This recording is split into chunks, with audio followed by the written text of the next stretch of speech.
What you want to do is start your own Tableau Public.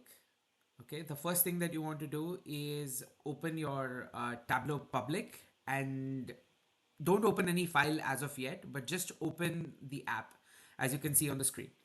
Now, what many of you perhaps got a error on was when you downloaded your particular file. So it should be named like this, and then when you clicked on it, you should have gotten an error just like this. Now, a lot of you have received some of these kinds of errors and have emailed me, and that is fine. As I mentioned in the notification as well as in some of the instruction, start with the file itself. So I'm gonna, uh, close all of this out, and I'm just gonna start with the file. Start with the file, hit open, and open this particular one. It's okay. We're getting this error again, which is fine. So I'm gonna X out. I'm gonna X out of here.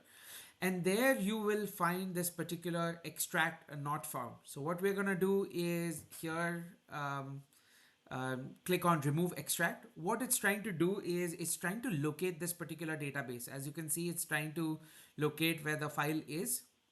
Now I'm gonna say just like remove. So okay, and that's fine, and replace it with another file. So this is the Excel file.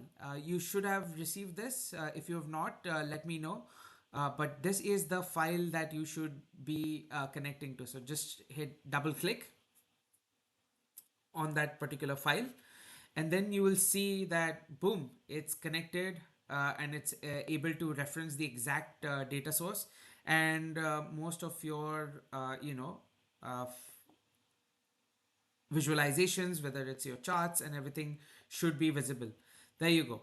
Now, some of you might get it, depending on the file that you connected to, you might get some red marks over there, here or there. That's fine. Even if you get that, that's okay. Because it might be just the version of the global superstore Excel file that you might have connected to, and that's okay. That's perfectly fine. That just tells me that there might be some underlying changes in this one. And yeah, that's about it. That should make your life easier, and then when you click on the dashboards, you should be able to pull these dashboards, or you can duplicate all of the things you should be able to do. All right, then I hope this was helpful, and see you in the final module of this class.